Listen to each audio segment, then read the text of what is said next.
profession, I'm an engineer. So I saw wish that I was a comedian, so that I can stand in front of people and just make jokes and make money. To be an engineer is so difficult. You need to be dating for that before money. Welcome, Sanbonani, Nimadekwani. Good afternoon. I'm Shane. I only know those languages. I requested my wife to teach me Pedi, but I'm still on sub A around that area. Okay, let's have something. Just stand up, everyone. Those who just came now, just greet the neighbor. If the neighbor knows the neighbor, then we know each other. One verse in the Bible says the neighbor is very important. So if you know the neighbor will know the other neighbor, then it's like you know the other person. There is this thing that we used to say, if I can beat up this person and this person can beat the other one, then it means I can also beat the other one. Welcome. Okay, let's have some.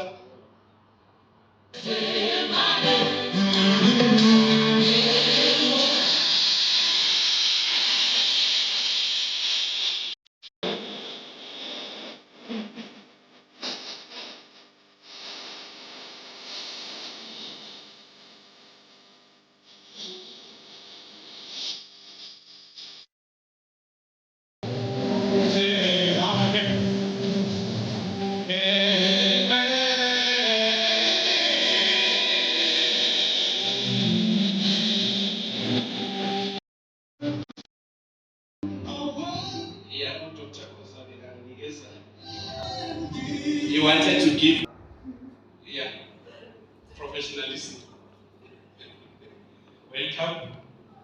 We move forward, colleagues. I usually address colleagues.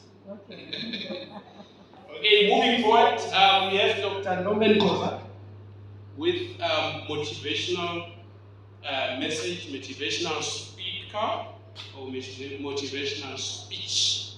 Then, as we are playing something, then we request him to take the platform.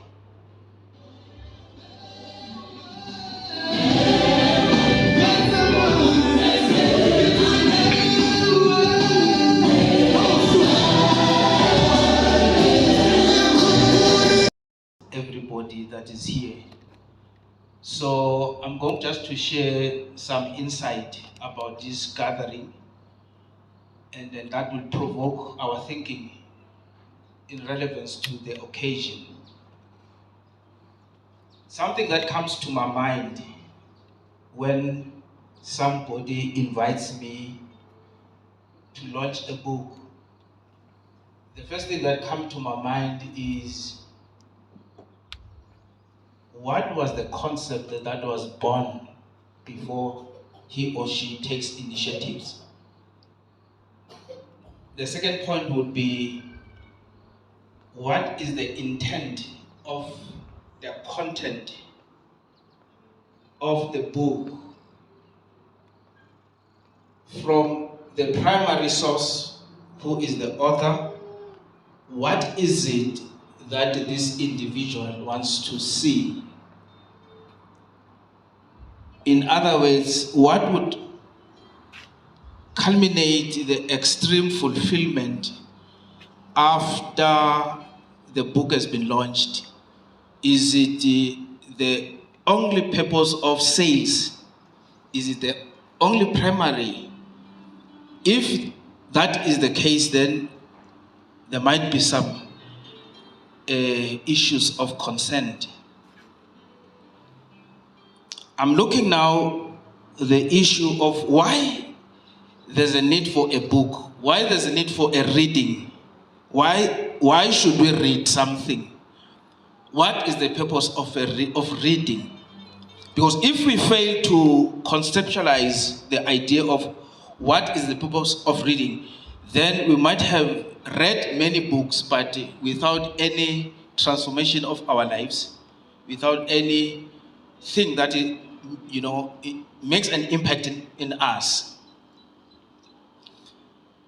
I've got this other perspective again to say, many are the authors, but you'll find that the motivation that made them to initiate writing is far different, is very diversified. if we can be given an opportunity to find what is the purpose of that author, some of us, before reading the book, we would lose interest. Because that is very key. That is why before you even buy a book, it is advisable that you read the abstract. You know what the abstract is? Do we know what an abstract is? Abstract is the summary that you find at the back of the book. That's an abstract. It summarizes the purpose of the book. Miles Monroe, whoever that, you don't just buy a book, you read the abstract. And the abstract shows you the context and the interest and the focus of the author. Why I am saying this? I'm saying this purely because the majority of people are not reading. We are not readers. And one of the Western authors said, if you want to hide something for the Africans, put it in the book. Put it in the book. Something worth it, you put it in the book. They will kill each other, and then the solution is there in the book, but they've bought them just to demonstrate, to display, like the ones now, because of the visual engagement, you see now all the people now trying now to make the behind the scene, of their cupboards and the books, of which some of the books have not been read. They're just decorating to show the people that I'm a reading person. That's not the purpose of having the books. The purpose of any book, any reading, is to communicate. Is to communicate a particular message. What is inside the message, Mr. Mayane? The content of a message gives a context that brings about a particular knowledge. I'm just engaging briefly, ladies and gentlemen, because after this engagement that we have here, I would like to see us maybe being motivated. Maybe some of us, we need to start writing, or we look to other visions and so forth. But let me come back just briefly in the context of any read that we have, any book. Because now if you don't know what you want out of the book before you even read it, the chances are you might be missing the content that might be talking to you, that needs to empower you. I must be honest with you. I read a lot. I read a lot. I might challenge anybody here, not saying I'm the best, but I want to tell you that I read a lot. Day before yesterday, I was just praying to God to say, Sis Togo, I wanted to know the Bible, memorize it, so that even if you take it away, I can write again the Bible from Genesis to Revelation. That is how I like the reading. In the reading, there is a content that when you are done, you must get a lesson. What is the lesson that you've taken out of that? As I'm reading now, I'm not privileged like you to have, the book before the launching, and then which is good that to me, thanks for the nice speech. What I'm trying to say, program director, is that any reading needs to convey a particular message. And then that message is coded in different spheres. So the writing of the book needs to bring a particular knowledge to somebody that does not have that knowledge or perspective that is on the table. That is point number one. So whoever that brings the communication to the people must be knowledgeable about the subject and more in depth, so that the people that are listening to the subject, be a book, be a speech, be a lecture, the people must be challenged in their normal thinking because of the new message or knowledge. Let me indicate the importance of knowledge. The knowledge is something that is fundamental key to any success of any person, be it engineers and whosoever. I'm going back a bit to say, when Adam, from the Christian perspective, was created, was he created with full knowledge and understanding, like God, in terms of knowing things? The answer is no. That I'm saying this based on the research that I've done. When Adam was created, God did not put in the knowledge component in him. Knowledge. We're talking about reading here. I'm trying to be relevant. Can I get some water, please? I'm trying to be relevant in terms of a part of knowledge component. There's the reason why I'm going just to the biblical point of view on the reading.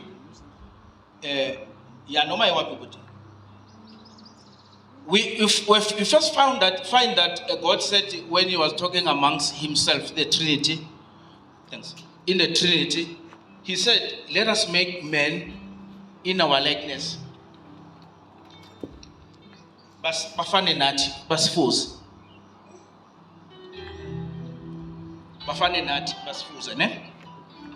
I'm bringing this point and then I'm going to sit down. The importance of knowledge. Even the Bible itself indicates that people perish in the absence of knowledge. When people don't have knowledge, ignorance kills people. We die because of knowledge.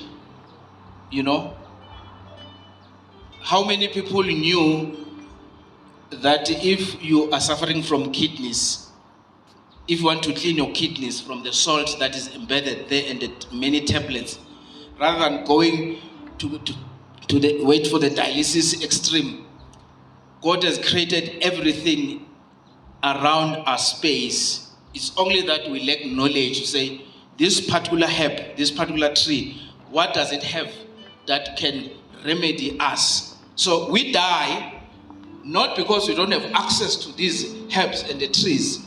God created these trees and planted them with some stuff that are very beneficial to us, but we lack knowledge and we die.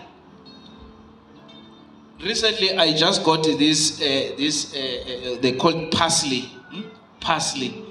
It's what is it? Maklebe, so right, branches, whatever. You put it and boil it for 10 minutes. You put it in the fridge. When it's done, every day you take just a cup. It goes down there in the kidneys and it finds the salts, it dissolves them, and then you take it out. Therefore, what I'm saying is, we don't die because we don't have money. We die because we lack knowledge. So knowledge, but what I want to indicate to you, when Adam was created, God did not put knowledge in Adam. Though God said, let's make men afane nathi, asifuse. But when he was created, the component of knowledge was taken away. How do we find that? In the very same book of Genesis chapter 2, God plants a particular tree in the center of the garden of Eden.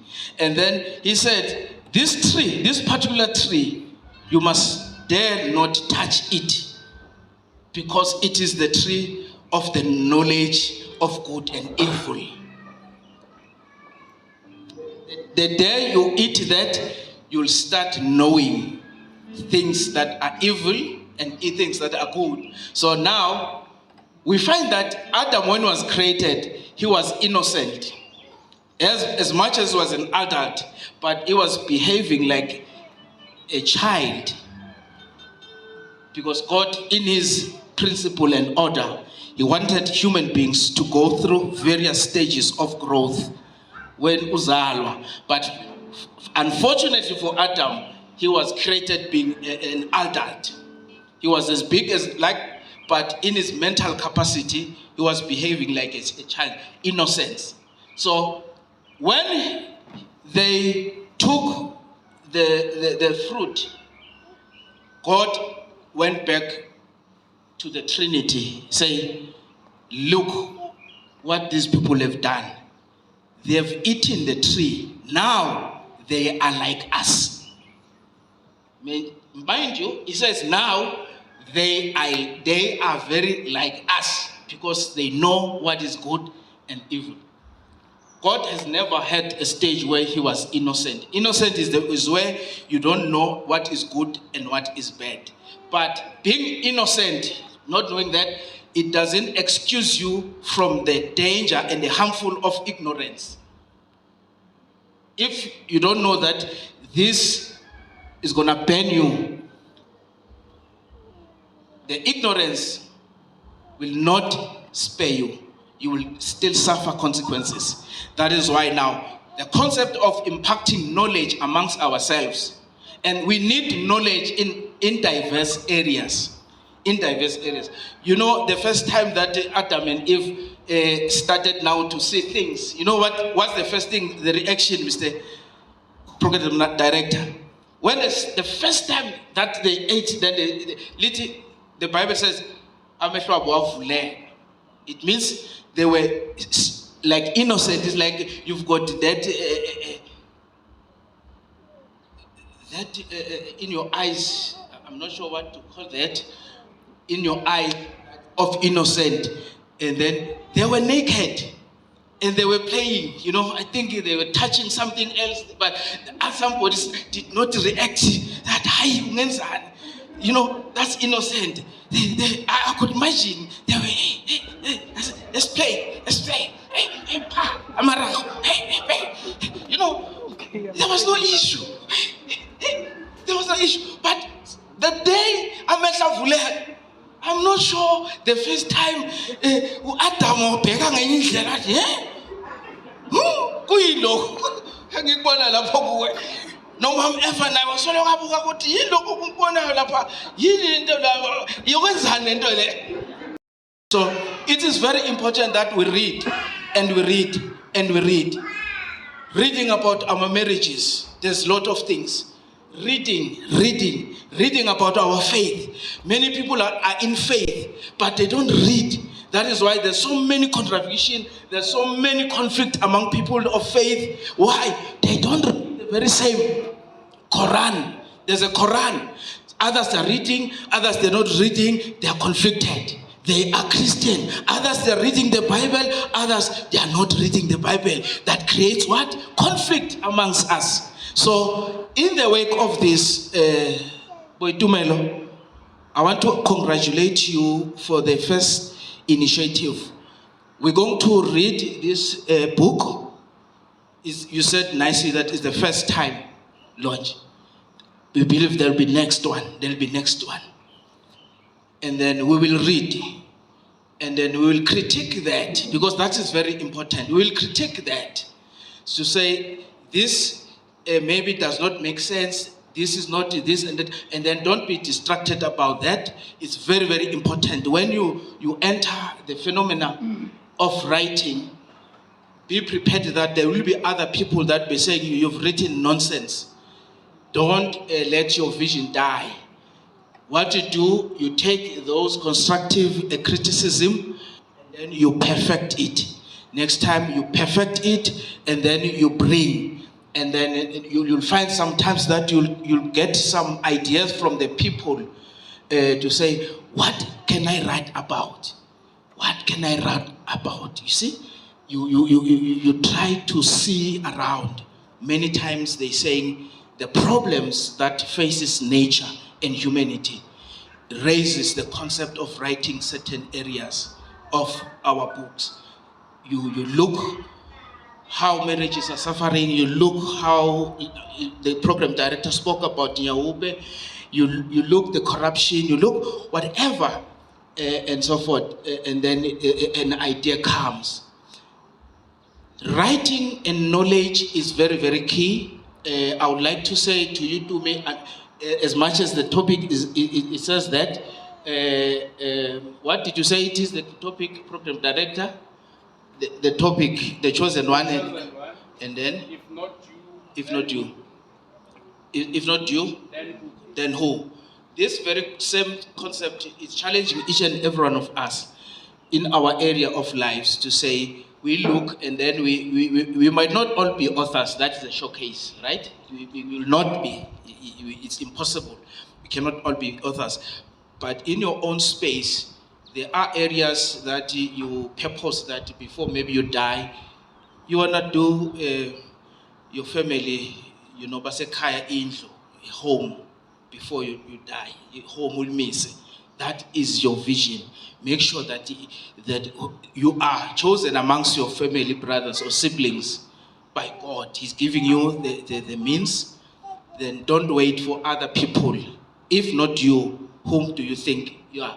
Will do that. I'm just contextualizing this so that we benefit out of this. So maybe we go back again and then we say, okay, if not me, who's gonna do encouragement in the siblings that somebody is doing nyaupe? Who else can do that?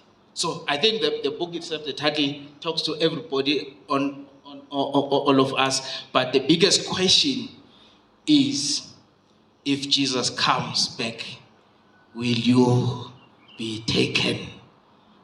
Yes or no? If no, who do you think should be if yourself don't make those preparations?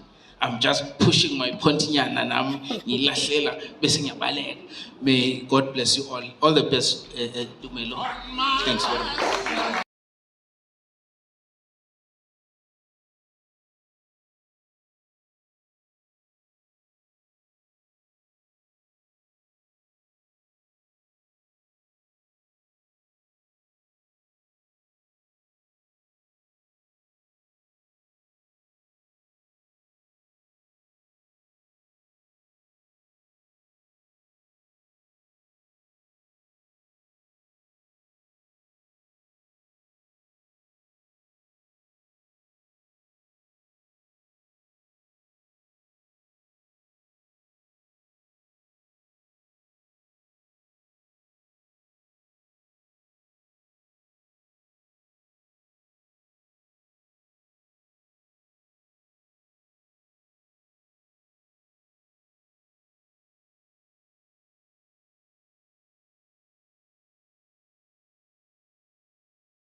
Heal the world. Afternoon. Dumelang bahulu. Sanbonani nonke. Salam alaikum ma. Thank you. Phew, you know, no matter how many times I try to write a speech or to have some key cards, somebody was reminding me last night, Tori, where's your speech? And I'm like, I don't have one. I want to speak from my heart. You know, there are some events where you turn in to listen to the speech, but there are some events you just come to hear the great work or how somebody really feels. So, ladies and gentlemen, in this beautiful afternoon, I'd like to welcome you all. And I actually want to start to thank everybody for taking their time to come and celebrate this day with me. I know some people have paid toll gates, some people have got NP number plates, some have got Limpopo number plates here, some are from Middleburg, some are from Rustenburg. So I do not take that for granted, and it would be it would be a problem for me to just go into the speech without acknowledging the efforts that everybody has taken to be here today. Hallelujah. Whew, the chosen one, yeah. Who is the Who are we? Who are you? I am the chosen one. So you might ask yourself, why this title, or how was this title born, or what inspired this title, or what's the reasoning behind the title of the chosen one? We are all chosen. So today you know that you are chosen. So if you did not know, today you know. So the chosen one was actually born out of extremely difficult circumstances in my life. The idea actually came on the 6th of April 2020. So that was a very difficult time for us as a family. My father was very sick at that point. One morning, as I was feeding him soft porridge, I couldn't hold back the tears. I started weeping, and you know, as much as I did not want him to see the emotion that I was feeling at that time, but it happened that he got to see those tears. Was born alezo nyembezi, you know, coming down my cheeks. And in that moment, he started crying too, and then utigimi tumi ullelang. And I said, Papa, it's painful.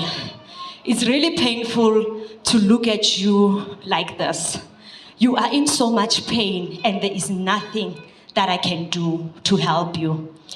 In that very same moment that both of us were crying, my older sister came in, and she witnessed that. Mama Chihu would remember that morning.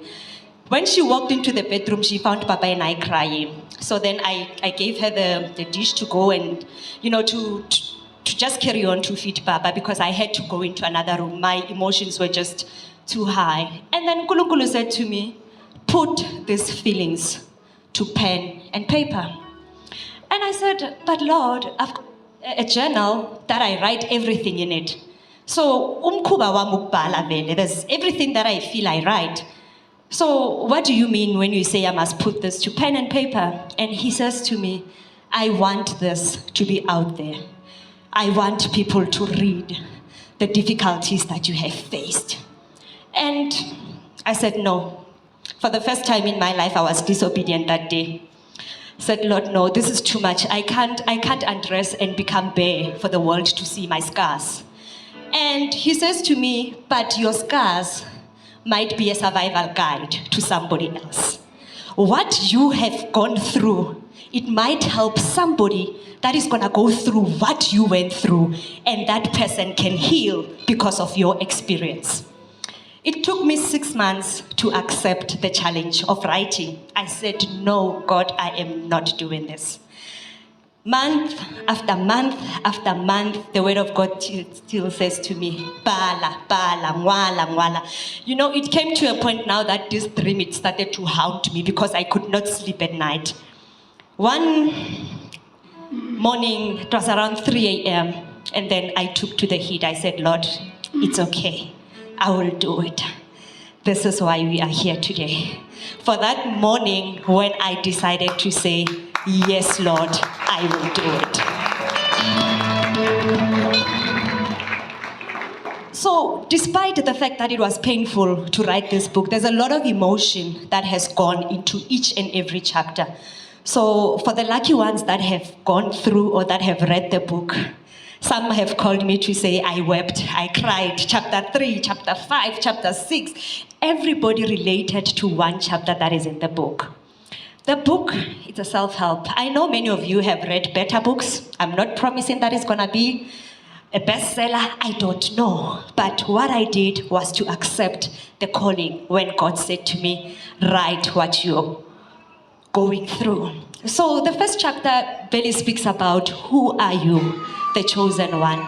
Many of you might be sitting here and you are the chosen one. Maybe you don't even know that your life is what it is today because of you being who you are.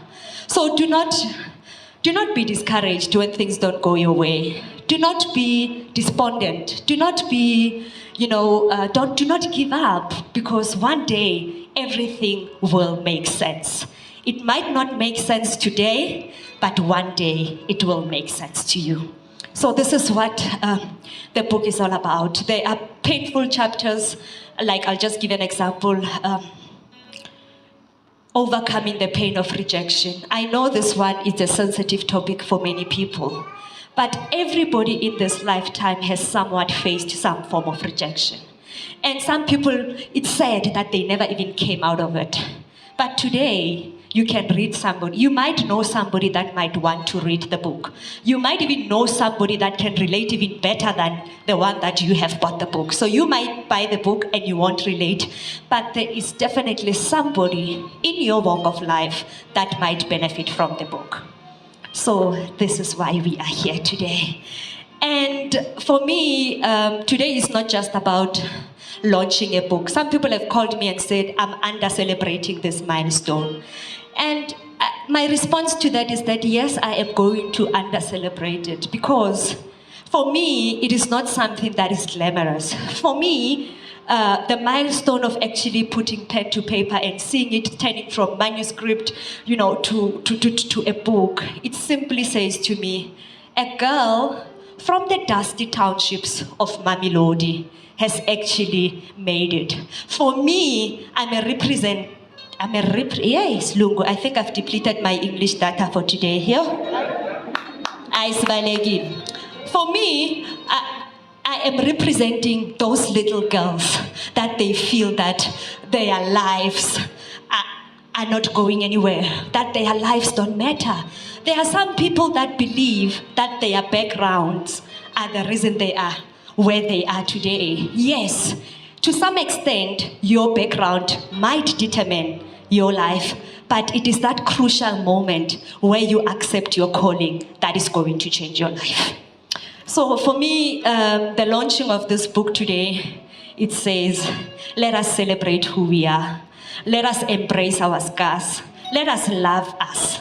You know, when you reach the beginning of the book, it's very painful, simply because when you get to realize who you really are, and when you become true to yourself to say, yes, I agree. Maybe my life is not supposed to be glamorous. Maybe somebody's life is just a lifetime of poverty, a lifetime of struggles, a lifetime of one challenge after the other. But what you need to understand is, from those storms, there might be a silver lining. From the storms that you are facing, they could be your breakthrough at the end of the storm. So what I wanted to do, or what Unkulunkulu has inspired me when I went through each and every chapter, I related to things that has happened to me. For me, there are people, my parents did not provide us the best of everything, but I don't remember going to bed hungry. But that does not mean that I cannot relate with somebody that has been through that situation. I was shattered when somebody told me the other day that their children have never worn brand new shoes to school. Year after year after year, somebody donates school school shoes to their children. It is painful for those children to know that I've never received a box of brand new school shoes.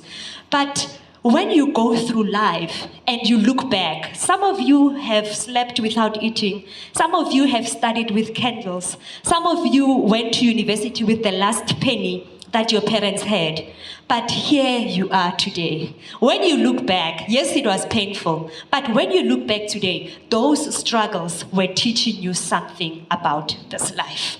So in a nutshell, Bazalwane, I don't want to spoil the fun in terms of what is happening inside the book. I believe that when you get to sit down and you get to read it, just open your mind, open your heart, and just look at the work and the emotions that have gone into this page. After you read this book, you are going to start looking at me differently. Simply because my naked secrets are in there. The saddest things and the most painful things that I went through, some of them are there in the book. Please, do not pity me. I'm over that. That's why we are here. So, in a nutshell, Bazalwane, thank you. I went through what I went through to be able to help somebody today. I look at the younger generation that comes after us, and I would like to extend the wisdom and the knowledge that I have accumulated over the years to say, baby girl, it is okay, but do not dwell there. We pass through every situation that we've gone through. I thank you. So this is the part about the book, so that you are going to read, and I would really appreciate some feedback. And also the book is available on Amazon. For those of you that do not like to lick their fingers, for those with Kindles and for those with iPads and whatnot, you know, technology. The book is also available as an ebook. So, but for those that love hard copies like I do, I love the smell of a brand new book. The books are here, and let's celebrate it. And another milestone that we are celebrating, I'm sure you wondered why these boys were ushering me today. Zichomsang, Itlangha. Come back, come. Quickly, guys, come on. These are the representative, come stand next to me, come. Of this foundation. These young men and girls out there, they are soon going to be my employers because I'm going to be working for them. The Tumelogile Thabo Foundation, our tagline says, we feed families, we change lives. I'm in the business of changing people's lives. I have accepted my calling. I have said yes to God to say, I'm almost done with the corporate world. I'm sorry my bosses are here. Maybe I shouldn't have said that. But yeah, it is what it is. One of these good days, I don't know when, I'm going to be reporting to these young people. Because these are the people that are going to make my life better. These are the people that are going to make me go to bed and say, Lord, I have done it. So the Tumelogile Thabo Foundation is a non-profit organization. The aim is to feed, is to change, is to motivate. How do you expect a child to perform at school when they are hungry? How do you expect to get tomorrow's leaders from this young generation if nobody's taking care of them? How do we expect a change in leadership of the country? How do we expect the country to change or things to change if we do not make the change ourselves? Miles Monroe said, death, it is not tragedy, but life without a purpose is. So that means if we are going to turn a blind eye, you know your neighbor's kids. You know sometimes they don't have bread. There are people like me who are going to make sure that these children, they eat. I cannot change the world, but I can change somebody else's world. My calling is to serve and not be served. So Tumelogile Thabo is here. I am going to be welcoming donations. I have seen a few of my colleagues, my mentors, everybody's wanting to jump in and to help. Right now, the foundation is run by my car. Some weekends, I go, I buy groceries there and there. just to make sure that at the end of the day, when I go to sleep at night, I know that there is a family that is fed. Kumnandi bazalwane ukulala knowing ukuthi somewhere there's a cabbage estofini. Somewhere somebody's frying a chicken, because of us. But alone, I cannot do it. I need you, ladies and gentlemen, the chosen one, to step in. Maybe that is not your calling. I get it and I understand it because it's not everybody's calling. But what I'm asking is, do not turn a blind eye. The world needs you and I. Lo mhlaba udinga abantu that are going to be selfless. Lo mhlaba needs people. Somebody will ask you, why children? I don't even have kids myself. But I understand it takes a village to raise a child. So when I am going to support these young men out there, baningi, this is just an example, bazalwane, of the children that needs you and I out there. So in a nutshell, ningahlala phansi, can I just introduce the team in the next 5 minutes that I have? The people bangite, when I start this foundation and they raised up their hands, they said, we will help. Come, family, stand up and join me.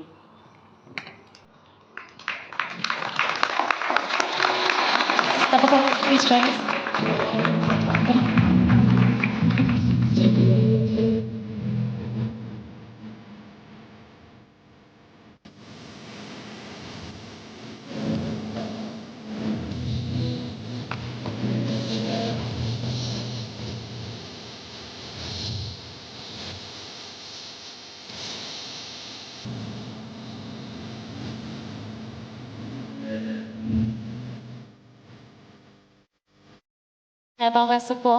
Thank you. Those that do not know, these are all my family members. Akukho nepotism bazalwane, abantu abayokuhola, they're not gonna get paid. Nobody's getting paid. Niyazi angithi? Yeah, so there's no nepotism happening here. Those people are pure volunteers. So here we've got Sister Tebogo Petla. She's a qualified social worker. She has joined the foundation. She's going to be helping us with social development projects in terms of counseling and identifying families and learners that are going to be permanent beneficiaries of the Dumelogele Thabo Foundation. What I've noticed is that 1 month you can give a family food and then you don't go back to that family. They still need the food that you dropped off last month.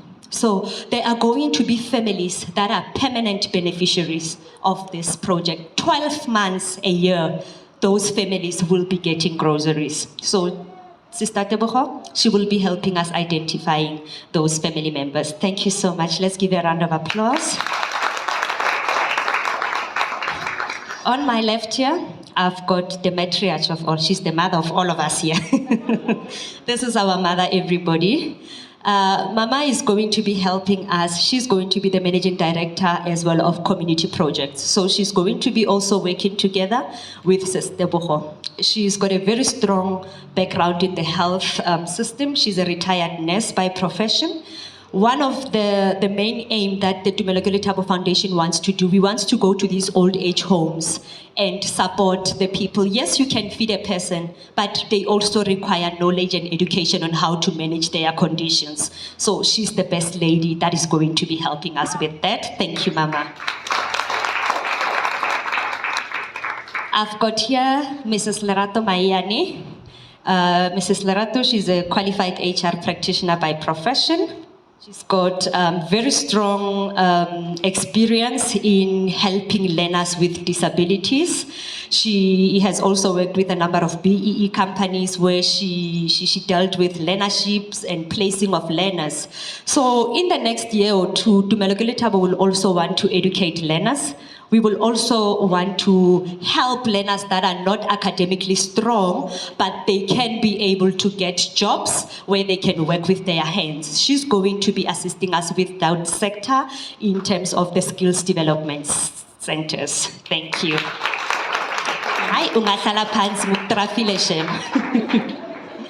And then here we've got Mrs. Tebogo Skalakane. She's also going to be our financial director.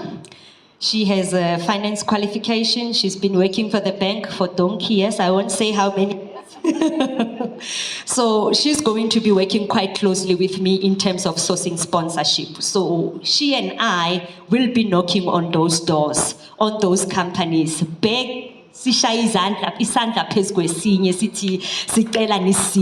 going to be helping me with the donations and everything that the finance has to do ne Tumelogile Thabo Foundation. Thank you so much. We've got Mr. Mayani here, who's our Master of Ceremonies. Thank you, Svali. You've done an amazing job so far. He's an engineer by profession. Where does he work? Because you might just want to stone him right now because of the load shedding. Mr. Mayan is going to be our chief engineer. So in the next 5 years, we want to have a warehouse where we are going to store every donation, food, everything we are going to be getting in terms of our donation. So we are going to need somebody who will help us with electrician, somebody who's going to help us with the cold storage, fridges, and everything. So he's going to be our lead engineer in those projects. I thank you, sir. Right next to me, I've got Mr. Skalakani, who is going to be our head of transport. I did say earlier that currently the foundation, we run it by our private cars. Many of you have seen me delivering food with my car. It is not sustainable. We are going to expand to get more. In the next 5 years, I want to see us owning a fleet of either minivans, a fleet of microbuses that are going to collect school children from previously disadvantaged localities and taking them to school and back without the parents paying for those. So when that time comes, Mr. Skalakan is going to run that project with transportation. So if somebody has a buggy here, please see this man. We need that buggy to help us with the deliveries. It's killing my car. Thank you. Last but not least, we've got our beautiful, my niece. This one, what do you plan to study? Medicine. Medicine, thank you. She's currently in grade 9. So that means in the next 10 years, she's going to be the doctor of the foundation. She's going to work pro bono. We are sending her to school. You're going to work for free, my girl, okay? So much. Ladies and gentlemen, I just want to thank you. So just to highlight 2 things that the foundation is going to be doing in the academic year 2022. There are 10 school children, primary to high school, that we are going to be buying school uniforms. So I'm saying we because you and I are going to buy the school uniform. So by buying the book, so the main aim of this book was for me to raise the first 20,000 of the foundation. But I cannot do it alone. I need each and every one of you to donate. So when you buy the copy of the book, please note you're not enriching me. The money is going directly into the foundation. So 2022 academic year, there will be 10 school children that are going to have brand new school clothes, brand new shoes, brand new backpacks, as well as stationery because of all of us. Thank you. Let's give that a round of applause. Sipho, please join me. Last but not least, I want to make a commitment to this young man. Sipho is our keyboardist at church. Every Sunday without fail, this young man is there. While his peers are out there playing soccer or doing things that they love, he has dedicated his life to serving the Lord. So as the Tumelogile Thabo Foundation, Sipho, you are in grade? 11. Grade 11. Bazalani, we've got 1 year to come up with school money and tuition fee for this young man. So I am pledging today. Umama Keukona, Sipho's mother is here. So I'm making a pledge in front of everyone who's here that 2023, Tumelogile Thabo Foundation will be sending Sipho to university. From tuition fee, accommodation, everything, this young man is going to be educated by this foundation. Again, I cannot do it ngingedwa. I need you, ladies and gentlemen. Let's raise funds. If you know somebody that can help me, holla at me. If you have the funds, you can do so. So this young man, so today, all of you, you've got that already. sending this young man to school. This young man is going to be educated by all of us. Thank you so much, Sipho. Ladies and gentlemen, this comes to the end of our, we are done. I thank you so much. There'll be refreshment that will be served. There's going to be a cash desk there that everybody that would like to purchase a copy, there's nice goodie bags there. So please, let's support the initiative. There's some finger snacks that you can nibble on and then you can take home. There's drinks enough for everybody.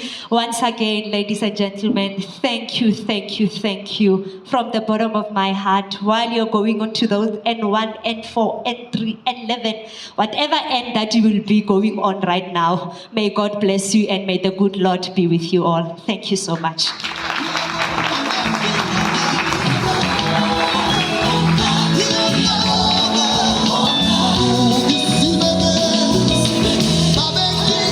Open with prayer, then we bless again with prayer. Don't worry if you don't have cash. We did plan properly, as you had Sbaltebuho. She worked for a bank for that long, so she have a speed point there. So cut, we take. So don't worry about money. We have everything. Everything is well planned. So I will be praying. Then from there we'll just get refreshment, buy the book. Tomorrow we start reading. I thank you. Let me, you can respect.